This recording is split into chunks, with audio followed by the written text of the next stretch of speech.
올 여름에 인터넷에서 이렇게 재미난 기사를 한번 봤었습니다. 그 기사의 내용은요, 15년 동안 복통으로 고생하던 한 여인이 병원에 가서 그 원인을 찾아내었던 어떤 그런 뉴스였습니다.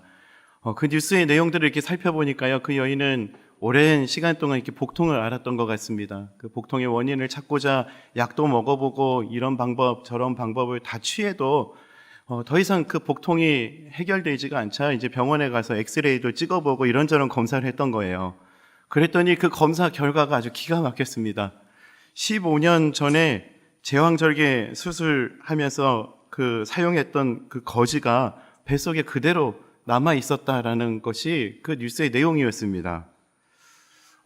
이 이야기가 너무 재미가 있어가지고요, 이런 일이 또 있을 것 같아가지고 뉴스를 찾아보기 시작했어요.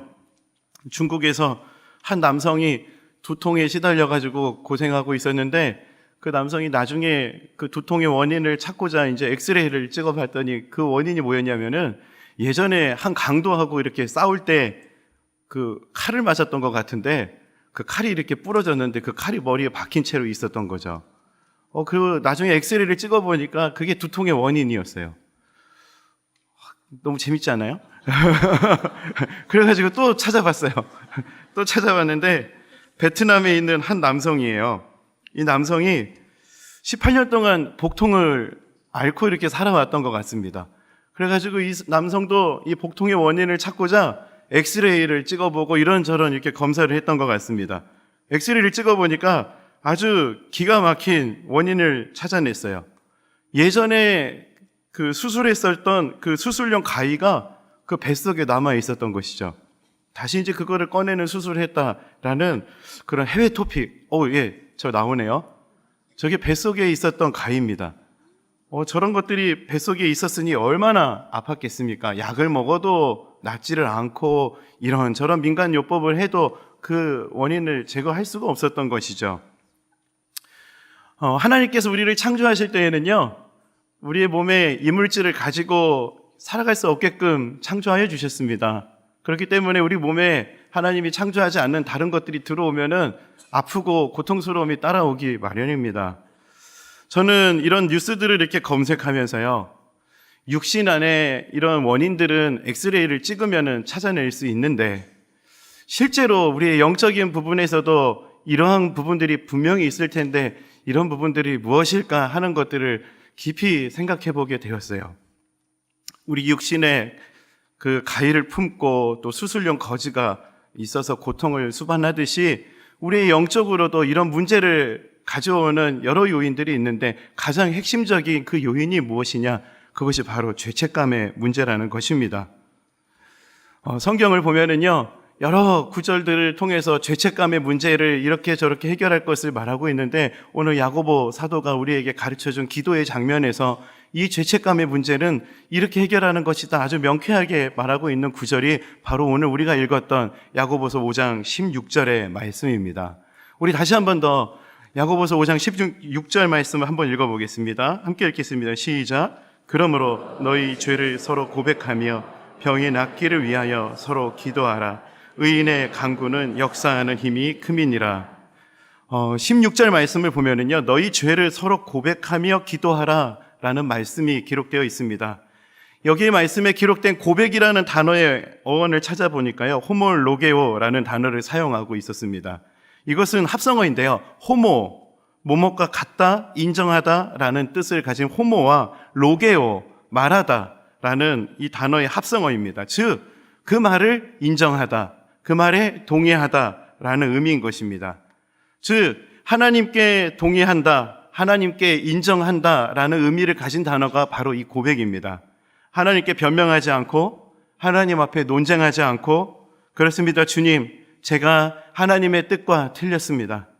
하나님, 제가 가는 길이 하나님의 길과 달랐습니다 라는 것을 인정하는 것이 오늘 야고보 사도가 기록한 이 고백의 어원이고 고백의 의미입니다. 21세기 C.S. 루이스라 불리는 팀 켈러 목사님은 이와 관련해서 이렇게 말하고 있습니다. 죄를 덮고 가리는 방법은 한두 가지가 아니다. 환경이나 남의 탓을 하면서 합리화할 수도 있고 축소할 수도 있다. 하지만 참다운 회개는 죄를 죄로 인정하고 전적으로 책임지는 것을 가리킨다. 진정한 고백과 참회는 책임 전가를 포기하는 순간에서부터 시작된다. 죄를 죄로 인정하고 죄에 대해서 책임을 지고자 하는 태도를 갖는 것, 이것이 참회의 시작이다라는 것을 이야기하는 것입니다. 변명하지 않는 것입니다. 하나님 앞에 하나님 틀렸습니다. 하나님의 뜻과 제 뜻이 틀렸습니다. 하나님 제 길이 달랐음을 인정합니다. 라는 그것이 오늘 사도 야고보가 우리에게 가르쳐주고 있는 기도의 핵심 중에 핵심입니다. 여러분, 우리가 하나님 앞에 기도할 때 하나님 앞에 이렇게 인정하는 것, 이것이 우리의 기도에 너무나 중요한 것이고 이것이 의인의 강구이고 이것이 믿음의 기도라는 것을 기억하는 우리 모두가 되었으면 좋겠습니다. 우리는 참 많은 변명을 하면서 살아갑니다. 변명이 참 많이 익숙해져 있는 것 같아요. 제가 다이어트를 하기 위해서요, 이런저런 운동들을 찾아봤는데요, 다이어트에 최고로 좋은 운동이 자전거 타는 거라고 하더라고요. 그래가지고 자전거를 타기 시작했습니다. 근데 아무리 타도 안 빠지는 거예요. 제가 자전거 타고 대구까지도 갔다 와봤거든요. 근데 살이 안 빠지는 거예요. 그래가지고 제가 고민을 많이 했습니다. 도대체 나는 어떻게 운동해야지 살이 빠지는가? 나는 아무래도 이게 체질의 문제인 것 같다. 물만 먹어도 나는 살이 찌는 것 같아. 하면서 이런 이야기를 저희 아내랑 이렇게 나누었어요. 그랬는데 저희 아내가 아주 뼈아픈 조언을 했습니다. 많이 먹어서 그렇다는 거예요. 저는 정말로 인정하고 싶지 않았습니다. 아니야, 내가 얼마나 운동을 많이 하는데 물만 먹어도 찌는 체질이라서 그래. 근데 저희 아내가 아니라는 거예요. 제가 너무 많이 먹는데요. 잘 생각해 보래요. 보니까 진짜로 그렇더라고요. 자전거 타면서 정말 많이 먹더라고요. 그런 것들을 이제 인정하고 원인을 분석했어요. 내가 정말 많이 먹는다. 내가 이제 조절해야지. 이렇게 하고 운동하니까 또 다른 경험을 하는 것 같았습니다. 이와 비슷한 것 같지만 좀 다른 부분들도 신방을 하면서 좀 이렇게 보게 되는 경우가 있어요. 한 가정을 신방했는데요. 그 가정은 남편이 술 문제로 좀 고민이 많았던 가정이었습니다. 그 가정을 이렇게 신방하는데 그 가정에서 이런 고민이 있는 거예요. 우리 남편이 술을 너무 좋아한다는 거예요. 그러면서 그 남편의 어떤 술 먹는 부분들이 성경적이지 않다. 아니야, 성경적이야. 이런 부분들을 가지고 가족들 안에서 서로 논쟁이 있었고요. 목사님이 오셨을 때 목사님한테 판결을 받아야 된다라는 분위기로 제가 신방을 갔었습니다. 아내는 남편이 술 먹는 부분들이 성경적이지 않기 때문에 술을 끊어라 라고 목사님이 판결해 주길 바랬고요. 또 남편분은 아니야, 이거 성경에 나오는 거야 라는 것을 말해 주길 기대하시는 것 같았어요. 제가 그래서 이런저런 이야기를 들어보면서 남편분의 이야기를 이렇게 쭉 듣는데 남편분이 술을 먹는 게 괜찮다라고 하는 변명으로 이 말씀을 인용하는 겁니다. 디모데전서 5장 23절 말씀인데요. 이제부터는 물만 마시지 말고 내 위장과 자주 있는 병약함을 인하여 포도주를 조금 사용하라. 네, 이 말씀을 인용하면서 술 먹어도 된다라는 이야기를 하는 거예요. 스트레스도 받고 이렇게 피곤하고 아프고 이러니까 할 수 있다라는 것이죠. 그리고 사회생활을 하기 위해서는 어쩔 수가 없대요. 이런저런 그 술 먹는 변병으로 하나님 말씀까지도 이렇게 사용하고 있는 상황들을 우리가 참 많이 보게 됩니다. 솔직하게 얘기하면 되죠. 제가 술 좋아합니다. 이러면 되는 겁니다. 근데 우리가 알게 모르게 우리는 변명에 익숙해져 있어요. 우리는 하나님의 말씀까지도 내 변명에 이용하는 경우들을 우리가 참 많이 보게 됩니다. 어느 날 교회에서 실족하고 교회에서 어려움을 겪는 교회들마다 교회 지도자들로부터 상처받은 이유 보면은 목사님들이 말씀을 전하는 가운데 자기의 죄를 변명하기 위해서 하나님 말씀들을 이용한다. 이런 이야기들을 참 많이 듣게 되어요. 이것이 아마 정말 오늘 사도 야고보가 가르쳐주고 있는 이 고백의 능력, 이 자백의 기도의 능력을 잃어버린 한국교회 현실을 보는 것이 아닌가 하는 생각을 해보았습니다. 여러분, 하나님 앞에 이것들을 인정하는 것, 죄를 죄로 인정하고 전적으로 책임을 지는 것, 책임 전가를 포기하는 순간에서부터 참된 회개가 시작된다라고 하는 팀 켈러 목사님의 이 이야기는 오늘날 우리에게 큰 교훈이 되고 도전이 되는 것 같습니다. 성경을 보면은요, 최초의 범죄 사건이 나오는데 바로 아담의 범죄 사건입니다. 당시에도 아담은 책임을 전가하는 모습들을 계속해서 행동하고 있어요. 창세기 3장 9절입니다. 여호와 하나님이 아담을 부르시며 그에게 이르시되 내가 어디 있느냐 이렇게 물으시거든요. 또 하나님이 물으십니다. 이르시되 누가 너의 벗었음을 내게 알렸느냐? 내가 내게 먹지 말라 명한 그 나무의 열매를 내가 먹었느냐? 이렇게 하나님께서 두 번이나 아담을 향해서 물으십니다. 그때 아담의 두 가지의 반응. 창세기 3장 8절입니다. 그들이 그날 바람이 불 때 동산에 거니시는 여호와 하나님의 소리를 듣고 아담과 그의 아내가 여호와 하나님 낯을 피하여 동산 나무 사이에 숨은지라. 아담은 자기의 죄를 하나님께서 직면시키고자 물으셨을 때 숨습니다. 또 하나의 아담의 반응입니다. 창세기 3장 12절. 아담이 이르되 하나님이 주셔서 나와 함께 있게 하신 여자 그가 그 나무 열매를 내게 줌으로 내가 먹었나이다. 남 탓을 하고 변명을 하고 있어요. 심지어 하나님 탓을 하고 있는 아담의 모습. 저는 이 창세기 3장 말씀을 보면서요, 이제 가정으로 이런 생각을 해보는 거예요. 만약에 이 순간에 아담이 하나님께서 이렇게 물으셨을 때 아담이 숨지 않고 하나님 앞에 나와서 하나님, 제가 죄를 졌습니다. 하나님께서 하지 말라고 한 하나님께서 금지하신 선악과를 제가 먹었습니다. 하나님, 제가 하나님의 뜻과 다르게 이렇게 행동했습니다라는 것을 인정했다면은 성경은 어떻게 기록되었을까 하는 생각을 해보지 않을 수가 없었어요.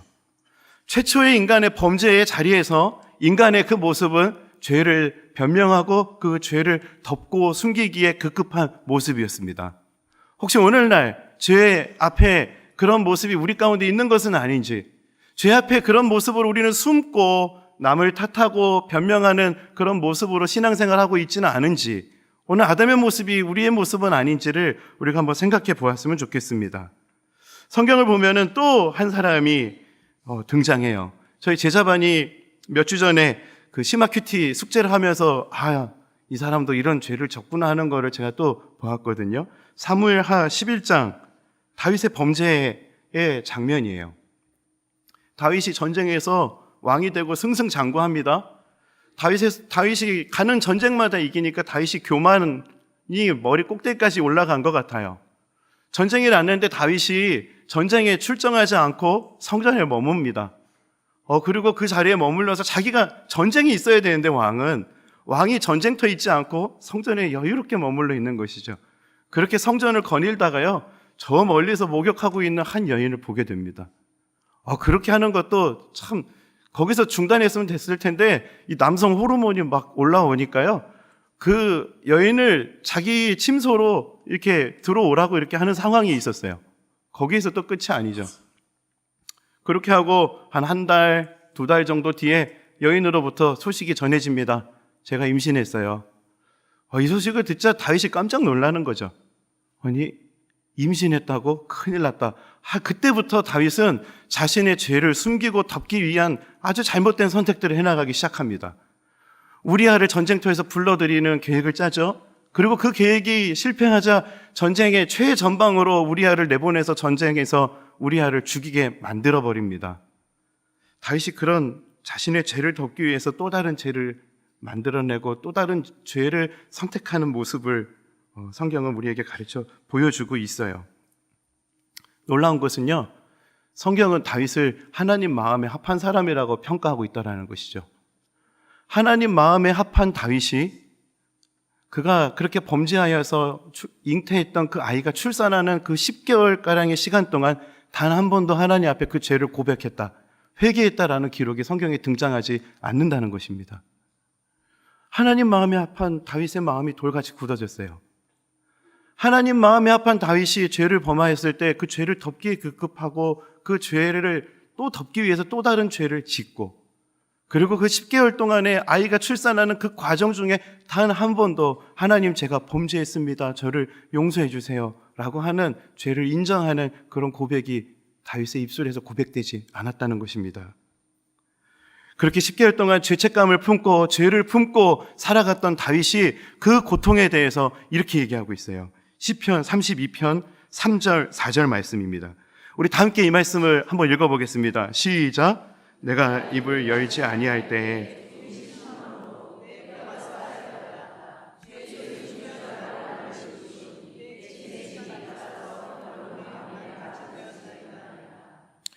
(10개월) 동안 죄책감을 품고 살아갔던 다윗이 그 고통을 이렇게 표현하고 있습니다.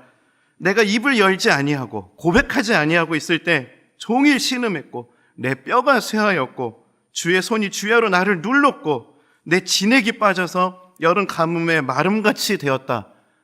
그 죄책감을 품고 살아가는, 죄를 품고 죄를 덮고 숨고 살아가는 그 고통이 얼마나 고통스러운 것인지를 다윗이 고백하고 있어요.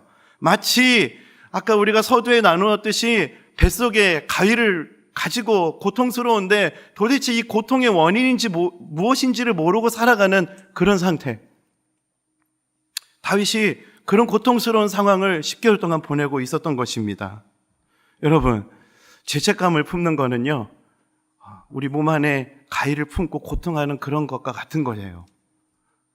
우리 안에 죄를 덮는 것은 계속해서 영적인 고통 가운데 거하는 것을 결정하는 것입니다. 하나님께서는 죄의 문제에 대해서 예수님은 이렇게 말씀하셨습니다. 요한복음 20장 23절. 누구의 죄든지 그대로 두면 그대로 있으리라. 죄를 그대로 두면은 죄는 그대로 있게 된다. 사랑하는 성도 여러분, 오늘 이 밤이 우리의 영적인 부분에 박혀있는 그 죄의 뿌리를 뽑아내는 그런 결단이 있는 시간이 되었으면 좋겠습니다. 죄책감의 뿌리를 뽑아버리는 길, 그 길을 오늘 사도 야고보는 우리에게 가르쳐주고 있습니다. 너희의 죄를 고백해라. 너희 죄를 서로 고백하고 기도하여라 라는 것을 우리에게 가르쳐주고 있는 것입니다. 고백이 무엇이라 그랬죠? 죄를 인정하는 것입니다. 죄를 피하지 않는 것이에요. 전적으로 하나님의 은혜를 구하며 하나님, 그렇습니다. 제가 죄를 지었습니다. 하나님 용서해 주십시오 라고 하나님 앞에 그 죄를 인정하는 것, 그것이 고백의 시작, 기도의 시작이 된다라는 것입니다. 우리는 하나님 앞에 기도할 때 무턱대고 그냥 죄만 이렇게 고백하는 것으로 나아가서는 큰일 납니다. 우리가 죄를 고백할 때에는 기억해야 될 게 있어요. 그것이 뭐냐면은 하나님의 은혜입니다. 맥스 루케이도라고 하는 목사님은 그런 부분들에 대해서 이렇게 말하고 있습니다. 은혜를 모르면은 자백할 수도 없다. 내키지 않아 망설이고 핑계와 조건을 대고 벌이 무서워 벌벌 떨 것이다. 하지만 은혜를 알면 정직하게 자백할 수 있다. 자백을 하는데 이 자백에 앞서서 선행되어야 될 순서가 있는데 그게 뭐냐면은 하나님의 은혜예요. 하나님의 은혜 없이 그냥 나 이런 거 죄졌어, 이런 거 죄졌어 라고 말하는 것은 자백이 아니에요. 하나님의 은혜의 빛이 비춰지고 하나님의 은혜가 우리 마음 가운데 부어져서 그 은혜로 하나님 앞에 죄를 고백하기 시작하는 그것이 자백이라는 것입니다. 이 자백에 대해서 요한일서 1장 8절에서 9절은 이렇게 말합니다. 만일 우리가 죄가 없다고 말하면 스스로 속이고 또 진리가 우리 속에 있지 아니할 것이요. 만일 우리가 우리 죄를 자백하면 그는 미쁘시고 의로우사 우리 죄를 사하시며 우리를 모든 불의에서 깨끗하게 하실 것이요. 먼저 죄를 인정하고 하나님의 은혜를 구해서 그 은혜의 빛이 우리 마음 가운데 비춰지고 하나님의 은혜를 힘입어 우리가 하나님 앞에 우리의 죄를 자백하는 것, 이것이 고백의 기도에 나아가야 되는 원리임을 성경이 우리에게 가르쳐주고 있습니다. 이렇게 고백하는 것이 참 쉽지 않아요. 오늘 이 밤에 이 자리에 있는 성도 여러분들은 하나님 앞에 어떤 죄책감의 문제를 가지고 살아가고 계십니까? 남들은 모르지만 여러분은 알고 있잖아요. 여러분을 힘들게 하는 그 고통의 문제가 무엇인지 우리는 알고 있잖아요. 나만 알고 있는 그 고통, 영적인 우리 몸에 깊이 박혀있는 그 무엇, 여러분에게는 그것이 무엇입니까? 다윗처럼 잊지 않아야 될 자리에 있어서 지었던 죄, 또 보지 않아야 되는 것들을 보면서 지었던 죄, 또 끊임없이 죄를 덮기 위해서 선택했던 또 다른 죄악들, 우리에게는 그것들이 무엇입니까?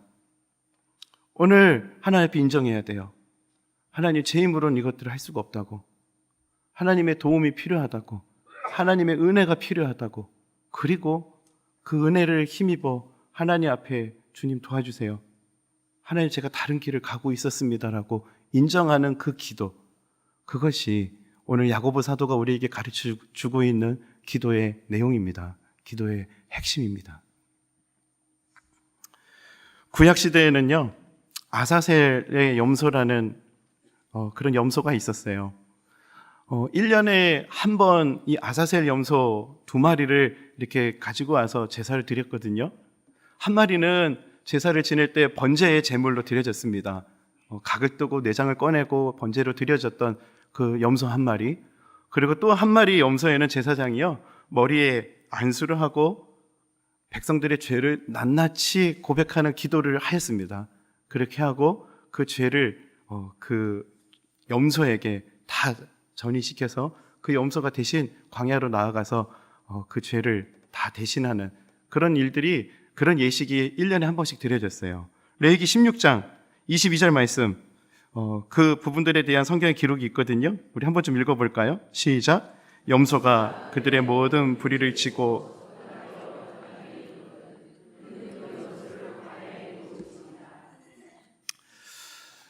저는 이 아사셀의 염소의 제사를 지낼 때 과연 제사장이 낱낱이 어떤 죄들을 고백했을까 하는 그 기도의 내용들을 한번 생각해 봤어요. 그냥 단순하게 염소 머리에 손을 얹고 하나님 우리의 죄를 이 염소에게 하나님 정말 위임합니다, 이 염소가 죽음으로 우리 죄를 용서해 주시옵소서, 그냥 단순히 이렇게 기도했을까? 전혀 그렇지 않았을 것 같아요. 그냥 그 기도의 내용들이 이랬을 겁니다. 하나님, 아무개 누가 이웃을 험담하고 판단했던 죄를 용서해 주시옵소서. 어떤 형제가 음란한 것을 보고 음란한 것을 간음했던 죄들을 용서해 주십시오. 거짓말했던 일들을 용서해 주십시오. 누가 그것을 훔쳤던 그 도적질했던 것들을 용서해 주십시오. 우상을 섬겼던, 하나님보다 우선순위 삼았던 뭐뭐 행동들을 용서해 주십시오 라고 하는 구체적인 그들의 죄를 아사셀의 그 염소의 머리에 손을 얹고 그런 기도들을 했을 것입니다. 한 사람이 정해져서요, 그 한 사람이 그 아사셀의 염소를 이끌고 광야를 향해 걸어갑니다. 여러분 그 모습도 한번 생각해 봤으면 좋겠어요. 온 이스라엘 백성들이요, 그 아사셀의 염소 한 마리가 비참하게 죽어가는 그 모습을 제물로 드려지는 걸 보았고요, 또 자신들의 죄를 낱낱이 제사장이 기도하면서 아사셀의 염소에게 안수했던 그 모습들을 보았을 텐데, 그렇게 자신의 죄를 짊어지고 가는 그 염소가 광야 저 멀리 사라져 가고 있는 모습들을 보면서 백성들은 무슨 생각을 했을까요? 그렇게 하고 염소가 사라집니다. 광야 저 끝에 가서 제사장 그 한 사람이요, 이제 염소를 풀어놓고요, 광야 한복판에 이제 내어 버리고 이제 그 한 사람이 뚜벅뚜벅 걸어서 진으로 돌아오는 거예요. 그 모습을 보면서 또 백성들은 무슨 생각을 했을까요?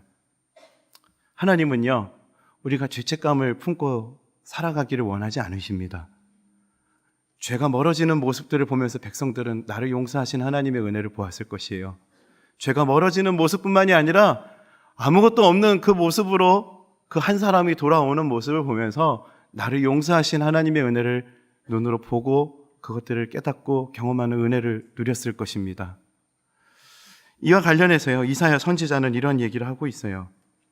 여호와께서는 우리 모두의 죄악을 그에게 담당시키셨도다. 하나님은 하나님의 백성이 죄에 눌려서 살아가는 것을 기뻐하지 않으십니다. 하나님은 하나님의 백성들이 죄에 눌려서, 죄책감에 눌려서 그렇게 살아가는 것을 원치 않으세요. 그것에서 자유하길 원하십니다. 오늘 우리가 이사야 선지자는 몰랐지만 우리의 죄악을 그에게 담당시키셨도다. 우리는 그가 누군지 알고 있어요. 그가 누구십니까? 예수 그리스도. 예수님께서 우리의 모든 것을, 우리의 모든 죄를 짊어지시고 그 죄를 담당하셨죠. 히브리서 9장 28절 말씀을 보면은 이렇게 기록되어 있습니다. 이와 같이 그리스도도 많은 사람의 죄를 담당하시려고 단번에 들이신 바 되셨고, 우리의 죄를 예수님께서 십자가에 달려 죽으심으로 그 모든 죄를 짊어지시고 우리를 대신해서 죽으시죠. 그리고 끝이 아니라 예수님이 부활하셔서 다시 우리 곁에 찾아오십니다. 마치 아사셀의 염소 같은 모습이에요. 비참하게 그렇게 죽으시고 다시 살아나셔서 우리를 자유케 하시고 영광스러운 모습으로 우리에게 다시 찾아오셨습니다. 왜요? 우리가 죄책감에 묶여 그렇게 살기를 하나님 원하지 않으시거든요. 하나님 우리가 죄의 문제에서 자유하길 원하세요. 하나님의 은혜로 우리가 용서받았다는 것을 깨달아 알기를 원하세요. 여러분, 우리가 어떻게 하면 그 은혜를 누릴 수 있겠습니까? 너희 죄를 고백해라. 야고보 사도는 우리에게 이것을 가르쳐주고 있습니다. 하나님 앞에 인정해라. 하나님, 이 죄의 문제는 내 힘으로 할 수가 없습니다. 하나님의 은혜가 필요합니다. 하나님의 도움이 필요해요. 제가 그렇습니다. 이런 죄를 쳤어요. 하나님 도와주세요. 라고 하나님의 은혜를 구하고 우리가 그런 상태라는 것을 인정해라. 말씀을 정리하겠습니다. 최근에 저는 죄책감의 문제로 치열한 씨름 중에 있는 한 성도를 신방했어요. 그 성도를 신방하고 나면서 참 많은 생각을 하게 되었습니다. 참 요즘 이렇게 신방을 다니다 보면은 이 죄책감의 문제로 힘들어하는 성도님들이 참 많구나. 또 이 죄의 문제 앞에서 변명하는 성도님들도 참 많구나. 이 죄의 문제가 내 힘으로 안 된다는 것을 아는데 자꾸 직면하는데 끝까지 그것들을 내 힘으로 어떻게 해보려고 발버둥 치는 그 모습을 보면서 정말 하나님의 은혜를, 예수님을 전하고 싶었어요. 제가 만난 한 성도는요, 정말 이 죄책감의 무게에 짓눌려서요, 한 번은 손에 손목을 그어서 자살을 시도하고, 한 번은 정말 목을 메어서 이렇게 자살을 시도하다가 정말 죽다 살아난 경험을 하여서 병원에 따로 격리되어서 정말 그렇게 어려움 가운데 있는 성도를 신방하게 되었어요. 그분을 만났는데요, 그분이 너무 힘들어 하시는 거예요. 내가 여러 사람들에게 죄를 졌는데 이 죄를 용서받기 위해서 자기가 한 번 자살을 시도했는데 실패했다. 그래도 이 죄책감의 문제가 해결이 안 돼서 내가 또 이 죄를 해결하고자 다시 목을 맸는데 또 실패했다. 이거 어떻게 해야 될지 모르겠는 거예요. 그래서 그 아내분께서 그 남편분을 만나달라고 요청하셔서 그 남편을 찾아뵙게 되는 신방이었습니다. 제가 그분을 만나서요, 예수님에 대해서 이야기를 나눴어요. 이 죄책감에 쌓여서 있는 그 고통이요, 마치 다윗이 하나님 앞에 신음하면서 고백했던 그런 고통과 같은 거예요. 그분의 모습이 마치 그랬어요. 정말 바싹 말라져 있고 정말 뱃속에 가위를 품고 있으면서 그 고통을 신음하면서 있는데 도대체 그 원인이 어떻게 해결돼야 되는지, 그것을 어떻게 꺼내야 되는지를 전혀 모르고 너무나 고통스러워서 차라리 죽음으로 용서받기를 원하는 그런 자리로 나아가는 그분 앞에 예수님을 전했어요. 그래서 우리 성도님에게는 예수님이 필요합니다. 우리는 우리의 힘으로 우리의 죄를 어떻게 할 수가 없어요. 성도님께서 정말 자살을 하려고 그렇게 한다고 해서 성도님의 죄의 문제가 해결되셨어요? 목을 맨다고 그렇게 해서 응급실 실려가서 사경을 헤매다가 이렇게 살아 돌아오셨는데 그 문제가 해결되셨습니까? 결코 해결되는 문제가 아닙니다. 우리의 힘으로는 할 수가 없어요. 우리의 힘으로는 할 수 없어요. 오늘 이 시간 저랑 같이 이렇게 기도했으면 좋겠어요. 하나님, 저는 죄인이에요. 제가 죄를 졌어요. 이 죄 때문에 너무 힘들어요. 하나님이 기뻐하지 않은 일을 내가 했다라는 것을 인정해요. 하지만 하나님, 저는 용서받기를 원해요. 하나님의 도움이 필요해요. 예수님이 나를 위해서 죽으셨고 나를 용서하셨다는 이 은혜를 제가 좀 알기를 원해요. 깨닫기를 원해요. 오늘 이 시간 저랑 같이 기도하고 싶지 않으세요? 제가 오늘 성도님을 위해서 좀 그렇게 기도해 드리길 원해요. 지금 그 성도님이 정말 믿음의 한 걸음 한 걸음을 떼면서 우리 교회 와서 예배를 드리고 계십니다. 하나님 앞에 이 죄를 고백하면서 그분을 자유케 하신 하나님의 은혜를 그분이 경험하게 될 것이라고 믿고 기도하고 있어요. 왜니? 그분이 저에게 어려운 그분의 연약한 부분들을 고백하셨거든요. 인정하셨거든요. 그분을 신방하고 나서 정말 많은 생각들이 드는 거예요. 정말 이렇게 영적으로 칼을 꼽고 가위를 꼽고 그렇게 고통하면서 신앙생활하는 성도님들이 너무 많은 거예요. 근데 그런 성도들이 초대교회에도 많았던 것 같아요. 죄의 문제를 끝까지 내 힘으로 하려고, 아니 내 힘으로 하는 것도 아니고 변명하고 죄를 인정하지 않고 회피하고 다윗처럼 아담처럼 그렇게 있는 그 초대교회의 성도들을 향해서 오늘 야고보는 이런 얘기를 하는 것이죠. 믿음의 기도를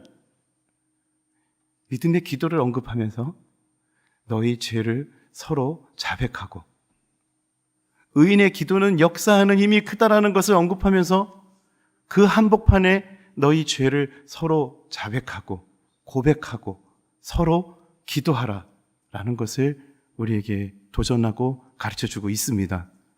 사랑하는 성도 여러분, 오늘 이 밤에 여러분은 어떤 기도를 가지고 하나님 앞에 기도 제목의 문제를 가지고 고백하고 나아가시겠습니까?